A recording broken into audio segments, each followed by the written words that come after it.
जय श्री राधे राधे। आप सभी का वैदिक ज्ञान गंगा में बहुत बहुत स्वागत है। आज हम वैदिक ज्ञान गंगा में वेदों के प्रमुख वर्ण्य विषयों की चर्चा करते हैं।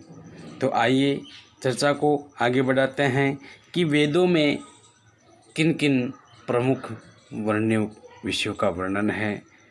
ऋग्वेद भारतीय संस्कृति का पुरातन ग्रंथ है। इनकी ऋचाओं में वैदिक युग की सभ्यता और संस्कृति मूर्त रूप में निहित है। ऋग्वेद में आर्यों के धार्मिक, राजनीतिक, सांस्कृतिक, साहित्यिक, सामाजिक, वैज्ञानिक आदि सभी प्रकार के विचारों का तथा उनकी प्रगति का विस्तृत वर्णन है। संक्षिप्तया उनका वर्ण्य विषय को हम इस प्रकार से विभाजित कर सकते हैं। जैसे ऋग्वेद में धर्म, आर्यों का धर्म वैदिक कहलाता है। आर्य या हिंदू अपने धर्म का मूल वेदों में मानते हैं। प्राय सभी भारतीय विचारक अति प्राचीन काल से वेदों को अपने धर्म का मूल मानते रहे हैं। आज हिंदुओं के धार्मिक स्वरूप में अनेक विविधताएं दृष्टिगोचर होती है। कुछ न तो निराकार ब्रह्म की उपासना करते हैं और कुछ साकार ब्रह्म की। कुछ अनेक देवताओं को मानते हैं, कुछ लोग एक देव को ही स्वीकार करते हैं। विभिन्न दार्शनिक विचारधाराएं अद्वैतवाद, विशिष्ट द्वैतवाद, द्वैतवाद, त्रैतवाद आदि सभी सिद्धांत वेदों को ही आधार मानकर प्रतिपादित किए जाते हैं। ऋग्वेद का मुख्य धार्मिक रूप देवताओं की उपासना करना है। ये उपासना अनेक देवताओं के रूप में या महान देवता के रूप में हो सकती है। ऋग्वेद में बहुदेवतावाद का उल्लेख प्राप्त होता है। प्रधानतया 33 देवों की स्तुति गाई गई है, परंतु उन सभी का समावेश एक ब्रह्म में हुआ है। अतः एकेश्वरवाद की ही प्रतिष्ठापना ही विभिन्न देवता उसी रूप में उसी शक्ति से प्राप्त करते हैं। जैसे कि कहा भी गया है, इंद्र मित्रम वरुणम अग्नि राहुरथतो हो दिव्ये सुप्रणो गुरुत्तमानम एकम सदिप्राहा बहुधा वदन्ते अग्नि यम मात ऋष्वान माहु। अर्थात उस परमेश्वर के एक होते हुए भी विद्वान उसे अनेक नाम से पुकारते हैं। इंद्र, मित्र, वरुण, अग्नि, दिव्य, सुपर्ण, गुरुत्तमान, अग्नि, यम और माता ऋष्वा एक स्थल पर और इस प्रकार कहा गया है। वह परमात्मा एक होता हुआ भी विद्वानों द्वारा अनेक नामों से स्तुत किया जाता है। वह धर्म रूप यज्ञों का स्वामी हुआ। यास्क मुनि ने सभी देवताओं की आत्मा को एक कहा। महाभाग्यात देवताया एक एव आत्मा बहुदास्तुयते। इन सभी देवताओं की आत्मा एक ही है और उनकी अनेक प्रकार से स्तुति की जाती है। ऋग्वेद के पुरुष सूक्त में पुरुष परमात्मा के असंख्य सिर, हाथ, पैर, आँख आदि बताए गए हैं और वो समस्त ब्रह्मांड का में व्याप्त होकर स्थित है। ऋग्वेद के 10वें मंडल के 90वें पुरुष सूक्त में परम पुरुष में सभी शक्तियों का व्यापन करके एकेश्वरवाद की प्रतिष्ठा की गई। ऋग्वेद के 10वें मंडल का 129वां सूक्त नासदीय कहलाता है। इसमें सृष्टि उत्पत्ति का वर्णन किया गया। उसके अनुसार पहले कुछ नहीं था, एकमात्र परम पुरुष ब्रह्म की ही सत्ता थी। उसके मन में सृष्टि उत्पन्न करने की इच्छा उत्पन्न हुई। उसने सृष्टि की रचना की, तदंतर देवता उत्पन्न हुए। प्राय सभी ऋषियों ने वेदों की व्याख्या करते हुए उनमें एकेश्वरवाद की प्रतिष्ठा मानी थी। उन्होंने विभिन्न देवताओं को एक ईश्वर की विभिन्न शक्तियों तथा गुण माना। आधुनिक युग में राम मोहन राय ने भी वैदिक देवताओं को प्रतीकात्मक गुण माना। ऋषि दयानंद ने वेद मंत्रों की व्याख्या के आधार पर प्रबल प्रमाणों द्वारा एक ही ईश्वर की सत्ता को प्रमाणित किया। ऋग्वेद में दार्शनिक विचार, आर्यों का दार्शनिक चिंतन ऋग्वेद से ही प्रारंभ होता है। परमात्मा, सृष्टि, उत्पत्ति, मृत्यु, पुनर्जन्म, मोक्ष आदि दार्शनिक विषयों पर ऋग्वेद में गहन चिंतन हुआ है। आर्यों के धर्म में सृष्टि की रचना एवं विश्व के संचालन के लिए ईश्वर, जीव और प्रकृति, इन तीनों तत्वों की सत्ता स्वीकार की गई है। जीवन और प्रकृति के संयोग से सृष्टि की रचना होती है तथा ईश्वर इसका नियामक और संचालक है। प्रकृति के द्वारा जीव बंधा रहता है तथा जन्म मरण के चक्र में पड़ा रहता है। तत्व ज्ञान होने पर वह इन बंधनों से छुटकारा पा जाता है। तदंतर वह मोक्ष के आनंद को प्राप्त करता है। ऋग्वेद के अनेक मंत्रों में इस त्रेतवाद की पुष्टि की गई है। यथा द्वासु पर्णाम सयुजाः शकाया सन्मानम वृक्षम परीखस्वजाते तयोरन्ये पिपरपल्लम स्वद्वत्ते नरसन्यो अभिचाकशीतिः।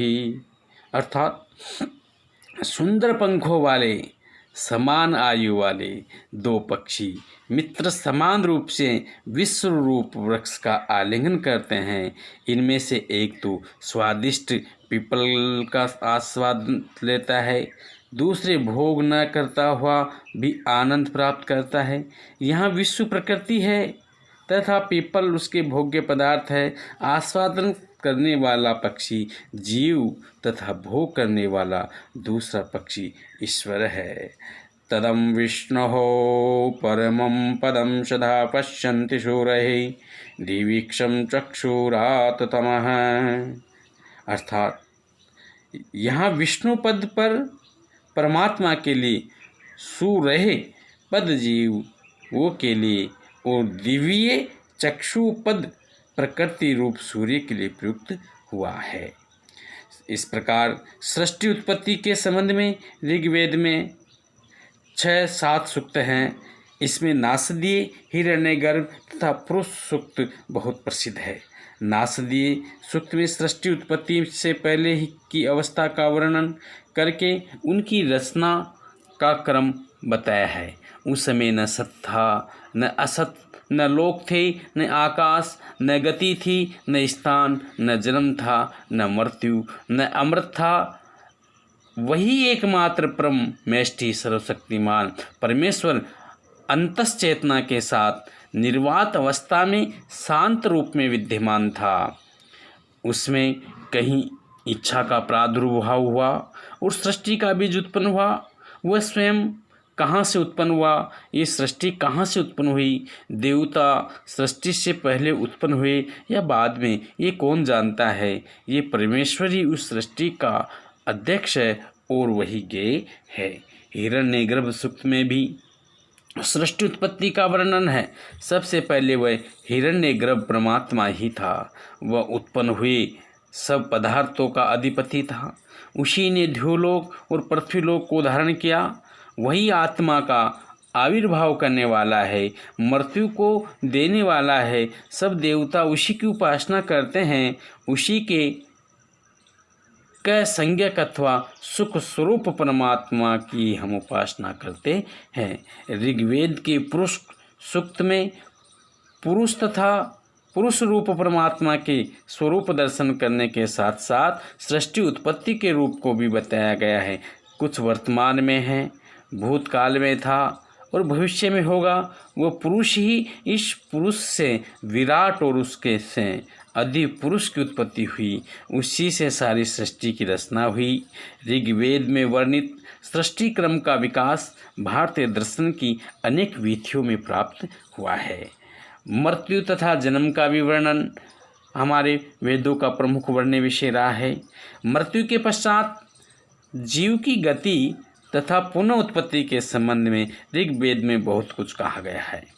मृत्यु के बाद जीव के मार्ग का निर्देशन यम करता है, जीव को उस मार्ग में से ले जाता है जहाँ से इसके पूर्वज गए थे। ये मार्ग आनंदों से परिपूर्ण है। प्रेहि प्रेहि पाथेभिं पूर्वयो भी जत्रा न पूर्वे पित्रं परेयम् उमा राजानां स्वधया मदन्ता यमं पश्यति करुणं च देवम्।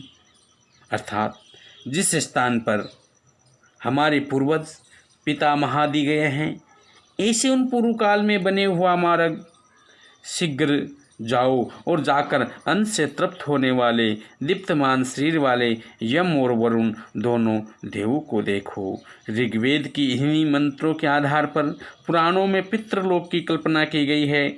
यम को मृत्यु का देवता कहा गया है। मृत्यु के बाद जीव पुनः जन्म ग्रहण करता है। इसका भी उल्लेख हमारे वेदों में प्राप्त है। अशु नित्यम पुरस्मासु चक्षु पुनः प्राणमिहि नो देहि भोगम ज्योकम पश्येहम सूर्यम उच्चरंतम मनोभते मृलया न स्वस्ति।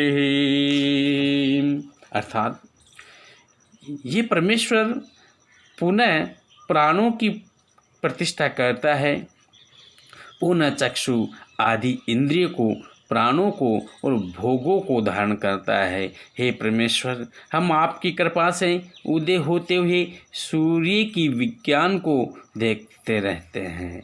सबको मान देने वाले हे प्रभु, हमें सुखी रखिए, हमारा कल्याण हो। ऋग्वेद के परवर्ती साहित्य में पुनर्जन्म के विषय में विस्तार से विवेचन किया गया है, जिसका मूल आधार यही है। तीसरा वर्णन विषय मोक्ष का है। ऋग्वेद में मोक्ष को परम आनंददायी स्वीकार किया गया है। ये सत्य, श्रद्धा, तपस्या, आध्यात्मिक ज्ञान से प्राप्त होता है। ज्ञान रूप ज्योति से मोक्ष मार्ग की सारी बाधाएं दूर हो जाती है। ऋग्वेद में भक्त भगवान से प्रार्थना करता है कि हे प्रभु, मुझको उस परम मोक्ष लोक में स्थान प्रदान करो, ये जहाँ निरंतर ज्योति और परम आनंद रहता है। ये यज्ञेयम दक्षिणा समक्ता इंद्रस्य शक्यमृतत्वमानसः तेभ्यो भद्रमांगरशोभो अष्टुः प्रीतिम गर्भिणीं मानवं सुमेधस्सयुः। अर्थात जिन्होंने यज्ञों द्वारा तथा दान के द्वारा मुक्ति को प्राप्त किया है, वे इंद्र की मित्रता को प्राप्त करके मोक्ष को प्राप्त हुए हैं। इनका कल्याण हो गया। इनके प्राण उनकी बुद्धियों को बढ़ाने वाले होते हैं। उस मोक्ष को प्राप्त मनुष्य पूर्व मुक्त जीवन अपने पास रख लेता है। इस प्रकार से हमारे वेदों में सामाजिक जीवन के अंतर्गत वर्ण व्यवस्था, आश्रम व्यवस्था, विवाह, नारियों की स्थिति, निवास, भोजन, पेय, वस्त्र, आभूषण, आमोद प्रमोद, अनेक प्रकार के संपूर्ण जीवन का चित्रण वेदों में प्राप्त होता है। इसी प्रकार राजनीतिक जीवन भी हमारे वेदों में वर्ण्य विषय रहा है, जिसमें राजा, सभापति, युद्ध, शास्त्र, राष्ट्रीयता, इन सब का विस्तार से वैज्ञानिक ढंग से इनका वर्णन प्राप्त होता है। आर्थिक जीवन के संदर्भ में कृषि, पशुपालन, खनिज संपदा, व्यापार इत्यादि का विस्तार से वर्णन किया गया है। ऋग्वेद में का जो विज्ञान था वो विशिष्ट विज्ञान था। इसका वर्णन हमारे वेदों में प्राप्त होता है। ऋग्वैदिक सभ्यता के युग में अनेक विध विज्ञान का विकास हो चुका था। आर्यों ने प्रचुर वैज्ञानिक प्रगति की थी। कुछ वैज्ञानिकों का उल्लेख निम्नलिखित है, जैसे कि चिकित्सा के क्षेत्र में वैदिक युग में चिकित्सा विज्ञान का काफ़ी विकास हो चुका था। चिकित्सा से संबंधित अनेक मंत्र ऋग्वेद में हैं। औषधि और मंत्रों द्वारा चिकित्सा की जाती थी। औषधि के रूप में जल का भी उपयोग होता था। योग्य वैद्य चिकित्सा करने के लिए अपनी औषधियों का संग्रह करते थे। एक मंत्र में प्रार्थना की गई है कि हे राजन, तुम्हारे पास सैकड़ों वैद्य हो। ऋग्वेद में शल्य विज्ञान के विकास के भी संकेत हैं। अश्विनी देवता प्रमुख शल्य चिकित्सक थे। एक मंत्र के अनुसार अश्विनी देवताओं ने विषपला की टूटी हुई जंगा जोड़ दी थी, रिजासु की आंखें बनाई थी तथा श्रोण के घुटने ठीक कर दिए थे। इसी प्रकार से वैदिक कालीन समाज में भौगोलिक स्थिति का भी वर्णन हमारे वेदों में प्राप्त होता है। जैसे ऋग्वेदिक ऋषियों का भौगोलिक ज्ञान काफ़ी बड़ा चढ़ा था। उन्होंने 4 समुद्रों का वर्णन किया। इनमें बड़ी नौकाओं से यात्रा की जाती थी। ऋग्वेद में पर्वत से निकलने वाली नदियों का वर्णन है। मुंजनवान पर्वत का भी वहाँ विशिष्ट उल्लेख है, जहाँ से सोम नामक वनस्पति प्राप्त होती थी। ये पर्वत निश्चित रूप में उत्तर दिशा में था। सिंध के मरुस्थल का भी उल्लेख ऋग्वेद में आता है। ऋग्वेद में नदियों का वर्णन प्राप्त होता है। आर्यजन नदियों के किनारे रहना पसंद करते थे। ऋग्वेद में सप्त सिंधु और सप्त स्रवत पद उनके बार आए हैं। इनका अर्थ 7 नदियाँ। ये 7 नदियाँ इस प्रकार थी: सिंधु, वितस्तता, परूखणी, विपाशा, शतुद्री, असिकनी तथा सरस्वती। इन प्रमुख नदियों के अतिरिक्त और भी अनेक नदियों का वर्णन ऋग्वेद में आता है। उनके नगरों और जनपदों का वर्णन भी ऋग्वेद में हमें प्राप्त होता है। इसी प्रकार से ऋग्वेद में ऐसा कोई वर्ण विषय नहीं है जो प्राय प्राप्त नहीं होता है। हमारे वेदों में संपूर्ण विज्ञान छिपा हुआ है। आज के चर्चा में इतना ही। जय श्री राधे राधे।